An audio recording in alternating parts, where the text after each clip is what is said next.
hardwood floors, echoes of our family lore. Grandpa's jump shot, dad's fast break, our legacy will never shake. Keys to the gym, unlocking our hearts. 3 generations tearing courts apart. More than a game, it's in our blood. Keys to the gym, our family's love. Sisters cross. All right, well, welcome back to Keys to the Gym. This is episode 3. We're excited to welcome into the gym today Bob Montana, affectionately known as Pops Montana in our household.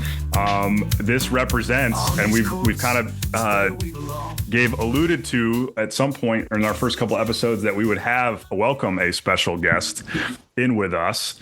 So today it's exciting because we actually have all three generations represented here in our episode for this week. We have a bunch of great content and conversation to share with you. And so as we make our way through this, we may end up with 2 special episodes to come out of this conversation. So hang in there with us. We're going to do a great segment here with Pops directly talking about his background and experiences. We'll cover Soph's segment as we have since last week, which is 2 feet in the paint with the PG. We did have a game to highlight, and so we'll see how depthful we get into that one. But really excited to get going into this content. As we open up, I just want to draw a little bit of attention. We talk a lot in our family about the game, how the game's evolving, how the game's changing. Obviously, as you all know, this is something that we share. We've spent a lot of time around athletics in general, both at the youth, high school, and college level. And so we also try to stay up to date on what's happening. And there was a really interesting article that I want to point everybody to, and we won't spend a ton of time on this today. But it was an article about Ohio State University and their athletics department. And if you're following college athletics at all, we are in an era where the business of athletics is impacting things quite rapidly. We've seen conference realignments come and go and then come again. We've seen the revenues really drive. And then, of course, we've had a number of court cases appear in the popular news media. And those court cases are reshaping college athletics literally as we know it, day by day, week by week. And so the broad theme from this article in the Columbus Dispatch, and it appeared and was picked up in a number of other news outlets. I will post a link for it for others to take a look into it. And we'll probably do a deeper dive in one of our coming episodes. But I want you to really pay special attention to what's happening here, because for me, the thing that stood out the most was that new AD Ross Bjork spoke about how the court case, House versus the NCAA court case, which is functionally going to drive how revenue is shared, and particularly with greatest impact on football, men's basketball, and maybe some in women's basketball, could reshape how institutions, even at the most powerful, most well-heeled athletic institutions, could drive how expenditures make their way across all their athletic programs. Ohio State fields 36 Division I athletic programs, which across both men and women, and obviously have had a strong tradition in football and a number of other sports as well. And they've been successful across a range of sports. But the ultimate question is, as that revenue share comes out from the court case and how the NCAA reshapes it, and now they're sharing it with those top revenue sports, there's real possibility that funding across those other Division I sports may be reduced. And the ultimate question that will ultimately need to be answered is, what does this mean from a Title IX perspective? So a really interesting news story to follow, one of the first institutions to really speak directly about how they're having to think about and having to respond to what it means for their overall investments in collegiate athletics. You're not going to find any 3 of us on this call not be able to speak to the real value that comes from athletics at a very deep level societally.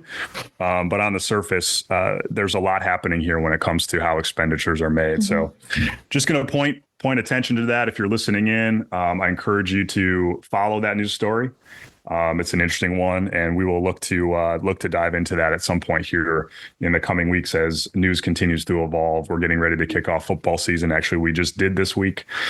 Big upset in the ACC.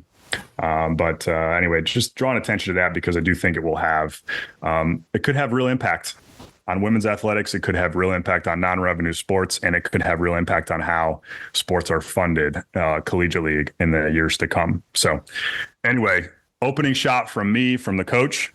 But we're going to go ahead and welcome in Bob Montana, or Pops, and excited to have a conversation with him today as we learn a little bit more about his background and his experiences, and we talk about how the game has evolved. So Pops, welcome to the show. We're excited to have you with us, and wondered if you might just take a couple of minutes to share a little bit about your background and experiences to get us started.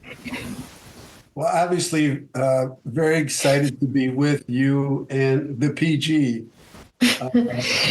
It's certainly, we've had many conversations over the years. And again, myself, just like a lot of other people in the coaching field, started in all kinds of spots. Probably my first somewhat official coaching.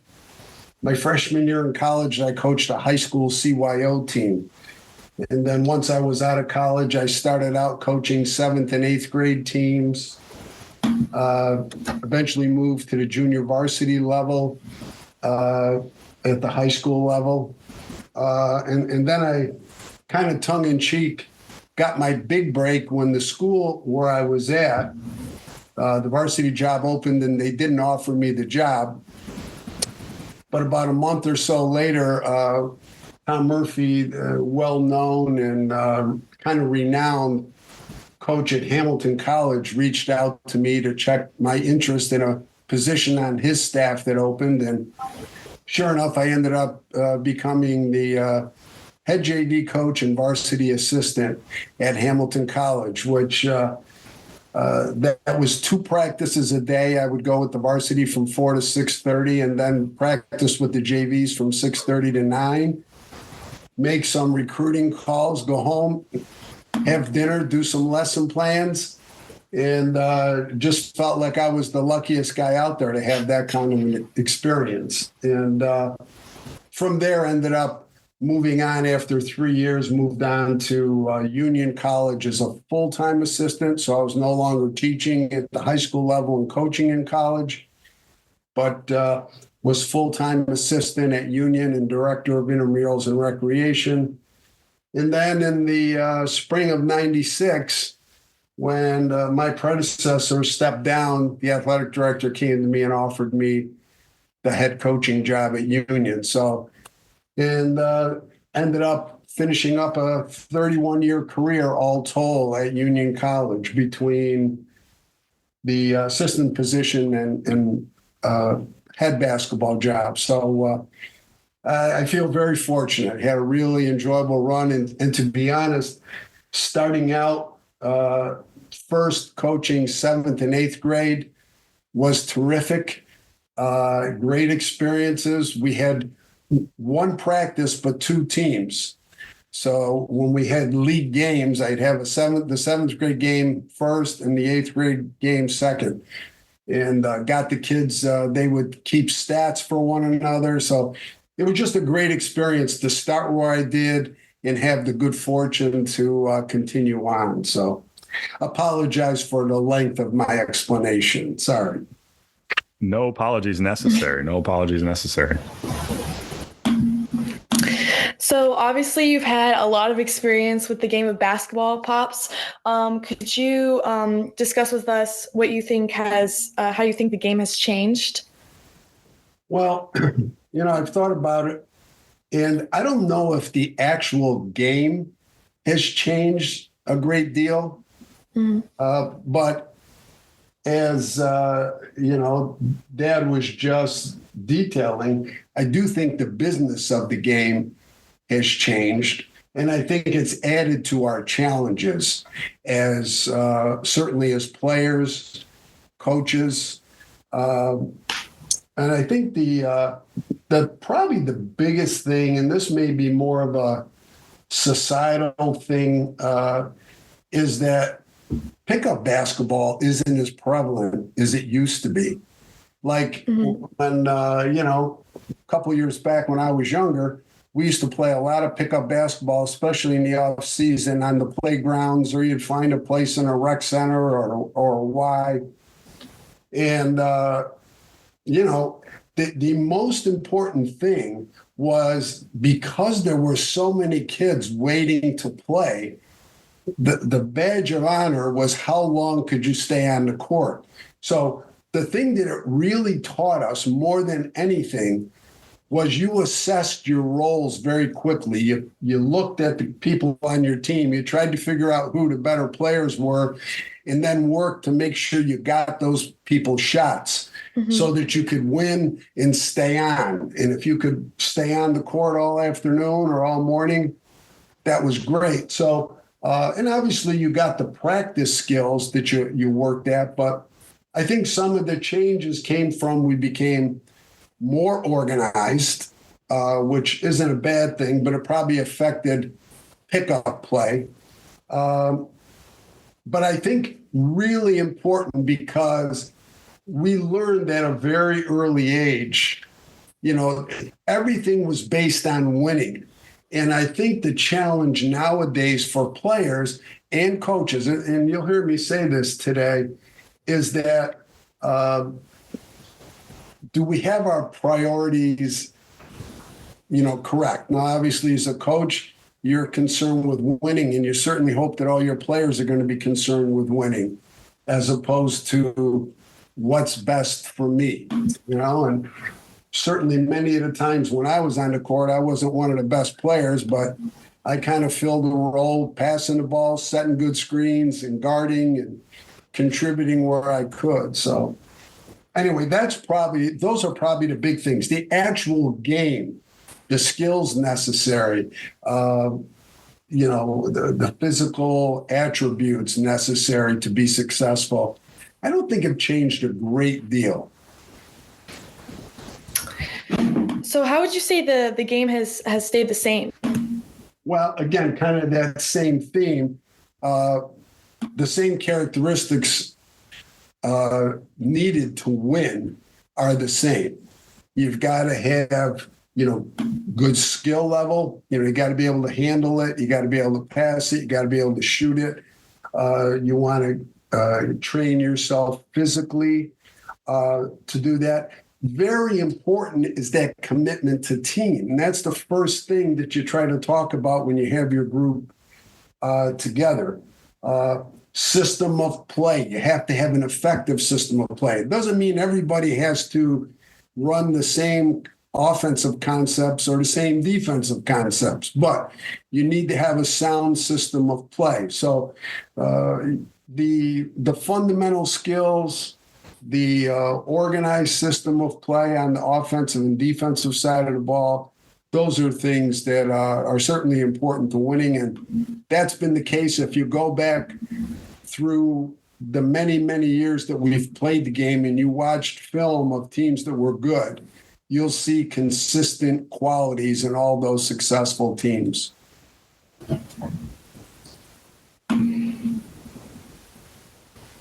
So, over the last number of years, we've collectively spent a lot more time paying attention to and watching the women's game at all levels. Obviously, Soph and Lila playing. So then we engage as a family and seeing their growth and being around younger players and younger girls and women playing.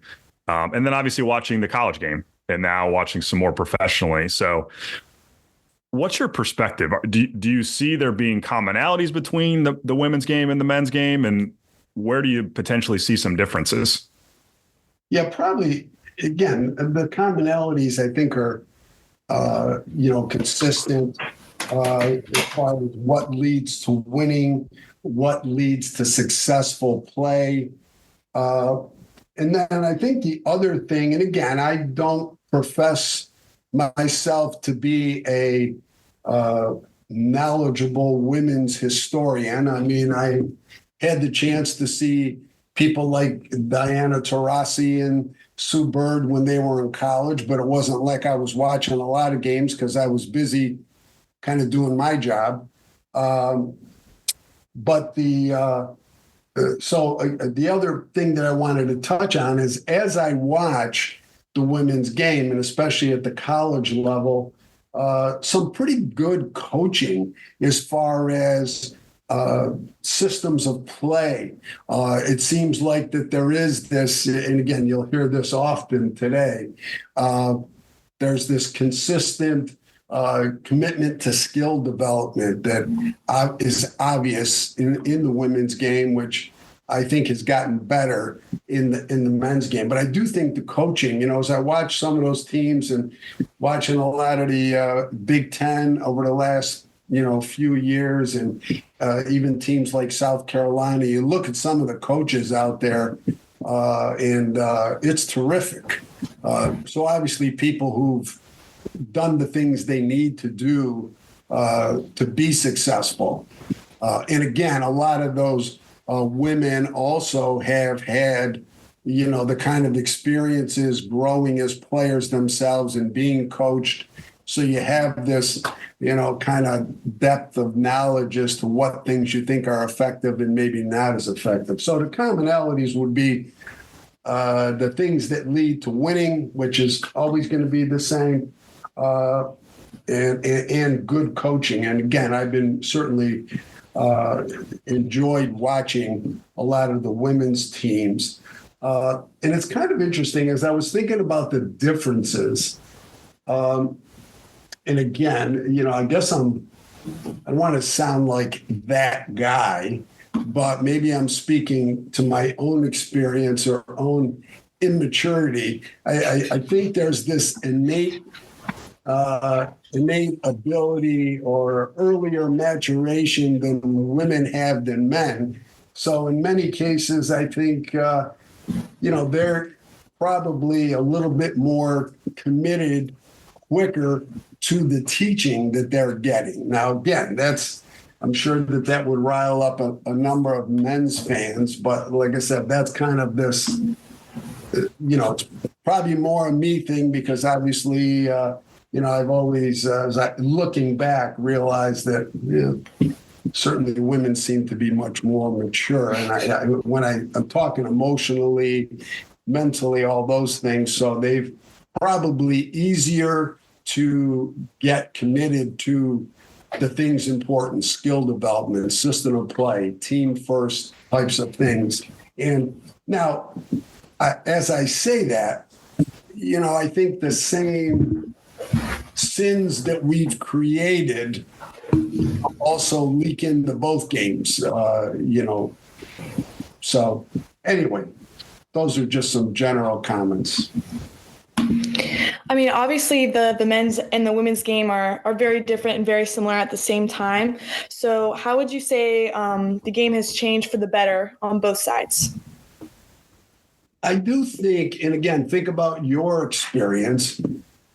I think the fact that today, I think there's a bigger majority of coaches who understand the importance of not trying to go out there and run some complicated offense with, a group of fourth graders, but let's make sure that fourth graders can dribble and pass, or second graders. I think you were 6 or 5 when you were out there dribbling around.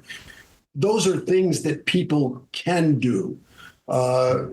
Just like you guys, whether it was shooting on lower baskets, which is really important in that skill development. So you're shooting with the correct form. So I do think there's a bigger commitment both on the men's and women's side to skill development. And then as people play at higher levels, then that system of play, and we often like to talk about ball movement and player movement. And, the other thing that I just wanted to touch on also is in order to be effective, in order to grow as a player, people have to be disciplined. They have to have the proper work ethic. They have to have, a commitment to the to the teaching.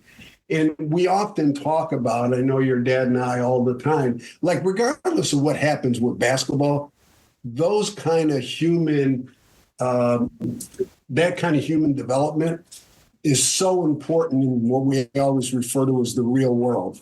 Like it's great, that there's, the Diana Taurasi's and Sue Birds and Caitlin Clarks and Aja Wilsons and all these people that have gone on to play at a high level and are making some money and have some endorsements. But for the people that went on and maybe even played in college, but eventually the air came out of the ball, or you played in high school and eventually the air come out of the ball, the most important thing is you got a chance to practice developing some really important qualities with your self-discipline and your work ethic that are going to be so important in the real world. And I don't think we can ever, and that's why we do these extracurricular activities, whether it's sitting down and learning lines to be in a school play, that takes discipline. So those things are all positives for people as they continue to grow. So I think it's also important to kind of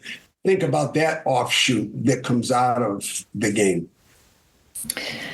Those are all really positive points.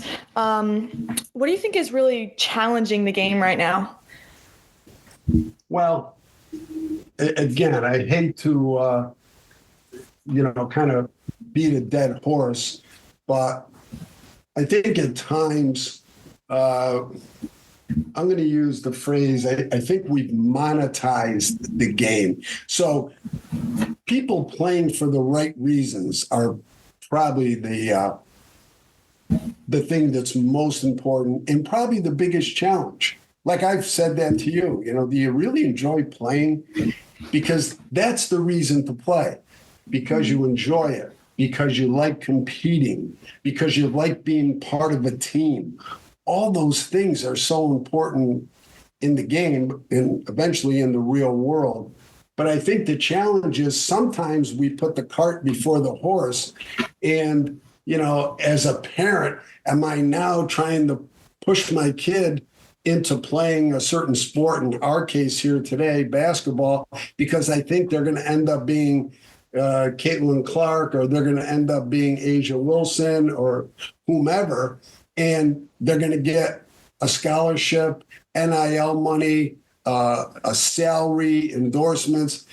To me, those should just be, some extra benefits that happen to come by. They shouldn't be what motivates people to start playing the game. So I think the challenge is making sure that, all of our kids, all of our team members start playing for the right reasons. Because, if you don't really enjoy it, you're not going to really work at it. Yeah, I would agree with you on that. I feel like most kids start playing because they love to play, and then their mindset sort of shifts. And so if you were starting a youth program or taking over a program, what kinds of things would you invest in or focus on to kind of help their growth? Well, again, I've already said this too many times. First and foremost, skill development, because every kid can take a ball and start dribbling it to some level. You can begin teaching kids the proper shooting form, make sure they're on a lower basket, those kinds of things. I think we today probably, in my mind, and again, it's not like I'm some great historian. In my mind, Steph Curry, and now following up, Caitlin Clark. But Steph Curry, to me, when I think of all the great players on the men's side who've played, I think he's had the biggest impact because what he has taught us, and it's not like he's, I'll just say what he's taught us is skill is the key to being successful. You don't have to be 6'11" to be an effective basketball player. So I think he's had a great impact on the game because, and I remember saying this speaking at camps, that everybody here can be a factor on their high school team if they really want to work on shooting the basketball effectively, being able to handle the ball effectively. There's going to be a place for you on your high school team because you always need people who can shoot it. Now you have Caitlin Clark, who came along, over the last couple of years. And again, not to disparage the Sue Birds and, Tarasis and all those wonderful women's players. But again, the Steph Curry phenomenon, and then you watch Caitlin Clark on the women's side. And again, every young girl could say, if I could get to, and I can control how good a shooter I'll be if I really want to work at it. Now, that doesn't mean taking 5 shots every couple of days. I mean, you got to really work at it. So for me, taking over a youth program, it would be skill development as people, continue to age, would be making them better students of the game. And that comes from them understanding, court spacing and cutting and screening, those kinds of things. But first and foremost, skill development. So obviously, 1 second. Sorry. No, you're fine. I wanted to pick up on something that you said, and this wasn't something that necessarily we had talked about in leading into our conversation today, but you mentioned it.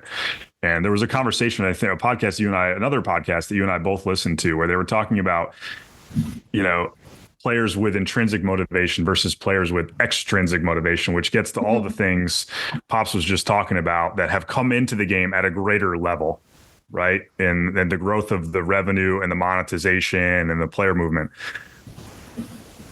And so this is something that I've been thinking a lot about, especially working with younger players, because younger players, when they first start, right, vast majority of them, it's just fun. They're intrinsically excited to learn the game. Like they want to learn and grow. How, and I don't know if any of us have an answer. If we do, I guess we'd probably be in a pretty good spot. But how do you maintain intrinsic motivation, right? And what role as coaches, and then even as players, do you also own to ensure that we keep that? Because I'm willing to bet that probably helps growth and development and maintains their interest in the process of getting better, as opposed to what I'm going to get from it, which that what I'm going to get from it, the extrinsic piece, is creeping in earlier and earlier. So I don't know if either of you have any thoughts on that. Well, I think one of the challenges is the idea that, again, what's my role end up being? If all of a sudden, I'm coming off the bench, maybe I'm not playing as much. It kind of always bothered me when people made business decisions and thought, well, I'll invest my time someplace else because I'm not going to be a star. Or the other thing that has leaked into our game on both men's and women's side now, people transfer. And that happens in college, but it also happens in high school, where people leave and go to a different school because they think, well, my chances there might be better to play. They might be better for me there as to maybe become a college player, maybe to get a scholarship, those kinds of things. And I think that the other piece that I really tried to emphasize to the players on my college team was that if you were a 4-year college athlete, you played all 4 years in college, irregardless of what your individual markers, numbers were. I don't care how many points you scored, how many rebounds, how many steals, any of those things. If you were on a college team, that puts you in the clear minority of people walking around. And that differentiates you. And again, we spend a lot of time talking about the real world compared to the athletic world. That becomes makes you that much more marketable in the real world when you're applying for jobs. People see you as someone who is committed to your team. You hung in there, or postgraduate study. Those are positives. And to be quite honest with you, if your team wasn't as successful as you hoped, but you hung in there and you stayed on that team. That even adds to your attractiveness because it shows you're somebody who, was committed to your team. Those are qualities that I don't think we can ever shortchange. But again, how you maintain that, it's not an artificial thing. It's got to be something that all of us, that it's important enough for us to continue doing it. So how is program development at the college level different from at the youth level? Like, how would you approach it differently? Well, again, right off the bat, you've got the differences because, the recruiting piece, you've got to figure out what's going to be our approach to recruiting and also what's our messaging going to be as part of that recruiting. So that's a big part of it. I was at a place that was pretty competitive place academically. So we were trying to sell marketability of the degree, the number of majors being offered, the success of our alumni, starting salaries of our graduates. So selling them a successful track record. But the other thing I would also, try to impress is that I was recruiting somebody not for 4 years. I was recruiting them for a lifetime. So I was really, going all out. It wasn't like, well, if I could just get you here for 4 years. No, I want you to be part of this program for a lifetime. And you're going to make great friends because you're all going to have gone through the same challenges and the conditioning, the commitment to winning, the commitment to skill development, all those kinds of things. So that's an aspect that's different than, say, taking over a youth program. And again, I should have backed up. First and foremost, in both situations, skill development, making sure we had sound systems of play, making sure that we had people who were going to be committed to team. And by that, I meant the things on the court necessary. We had a system of play because we weren't always getting maybe guys of the same size. Skill was even more important with us. And so in the recruiting process, it was, ranking those people higher than somebody who might be taller, but wasn't as effective as a player at that point. So again, mostly the differences being the recruiting piece. And you're also hopefully dealing with people that are a little more mature as they come out of high school and maybe being a little bit more committed to maybe what they're doing at that point. But again, there's no guarantees. Even like your dad just touched on, we have sometimes guys will play 2 years and then decide, my role, I'm not getting a lot of minutes. I'm not going to. And again, they weren't on a scholarship. We were in a non-scholarship situation.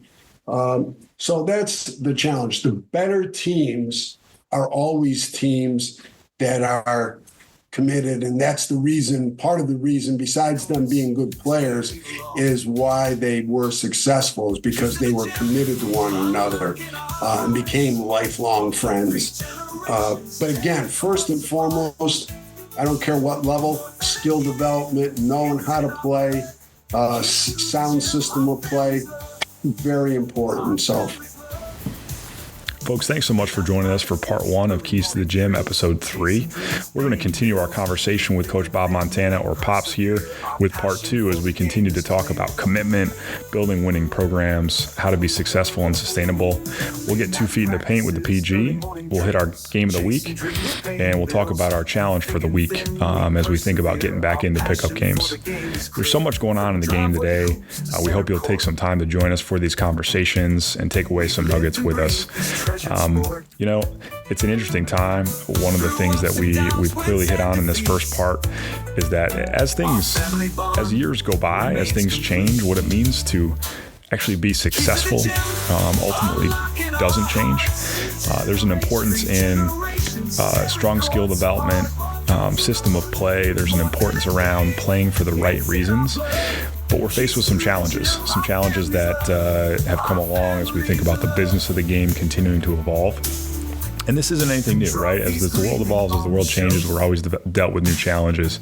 But I think the exciting thing is to know that at the root of it all, when it comes to the game of basketball, what's required and what is exciting and what's fun to see is that to be successful in the game of basketball and be successful in life, the requirements ultimately remain the same. So we'll see you back out on the court for part 2, episode 3 with Coach Montana, the PG, and the other coach. We'll talk to you soon.